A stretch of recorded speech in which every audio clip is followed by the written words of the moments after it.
10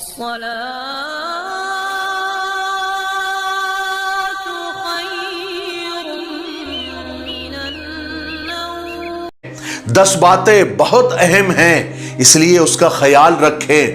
number 1، پریشانی حالات سے نہیں خیالات سے پیدا ہوتی ہے۔ نمبر 2، عزت دار وہی ہوتا ہے جو دوسروں کی عزت کرنے والا ہوتا ہے۔ نمبر 3، خوش نصیب وہ ہوتا ہے جو اپنے نصیب پر خوش رہتا ہے۔ نمبر 4، دوسروں کو معاف کرنا دراصل خود کو معاف کرنا ہوتا ہے۔ نمبر 5، سب سے بڑی قوت برداشت ہوتی ہے۔ نمبر 6، مغفرت کمائی نہیں جاتی، مغفرت مانگی جاتی ہے۔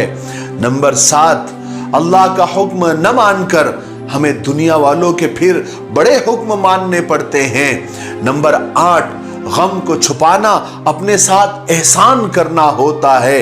نمبر 4، اللہ کا کرم ہے کہ اس نے ہمیں بھولنے کی صفت دے دی ہے، ورنہ ایک غم ہمیشہ کے لیے غم بن جاتا۔ نمبر 10، لوگوں کو معاف کرنا زندگی کو آسان کرنے کا سب سے بڑا ذریعہ ہے۔ بات سمجھ میں آئی؟ میری ایک بات یاد رکھیے، لوگوں سے وہ سوال مت کیجئے جو خدا نے انسانوں سے کرنے ہیں، جیسے کہ تم نے عبادت کی، تمہارا مذہب کیا ہے، تم نے نماز پڑھی، تم نے روزہ رکھا۔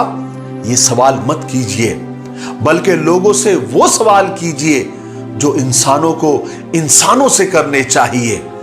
جیسے تم کو کسی چیز کی ضرورت ہے، کیا تم بھوکے ہو، کیا تم کو کھانا چاہیے، کیا تمہیں کسی چیز کی ضرورت ہے، یہ سوال کیجئے، اور یہی سوال خدا کے یہاں بھی تم سے کیے جائیں گے۔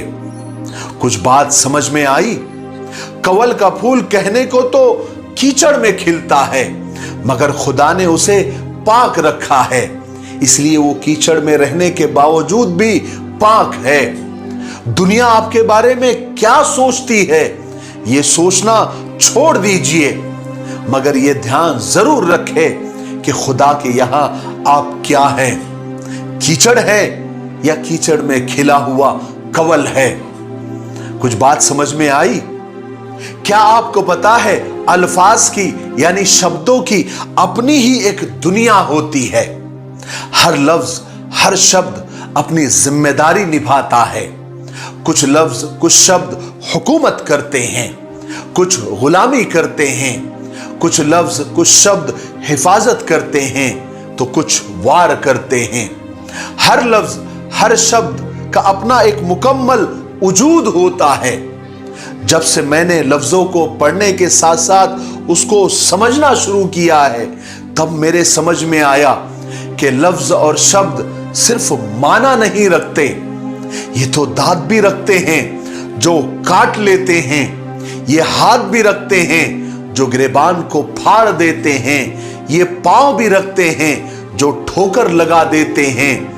ان لفظوں کے ہاتھوں میں اگر لہجے کا ہتھیار تھما دیا جائے تو یہ سامنے والے کے وجود کو چھلنی کرنے کی طاقت بھی رکھتے ہیں۔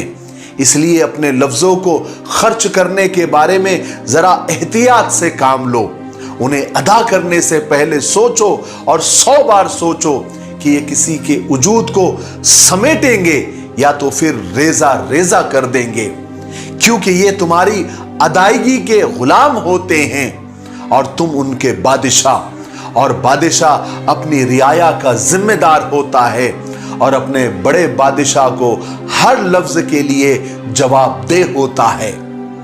کچھ بات سمجھ میں آئی؟ دوسروں کے لیے دروازے ضرور کھلے رکھیں، لیکن کسی سے وقت کی بھیک نہ مانگے۔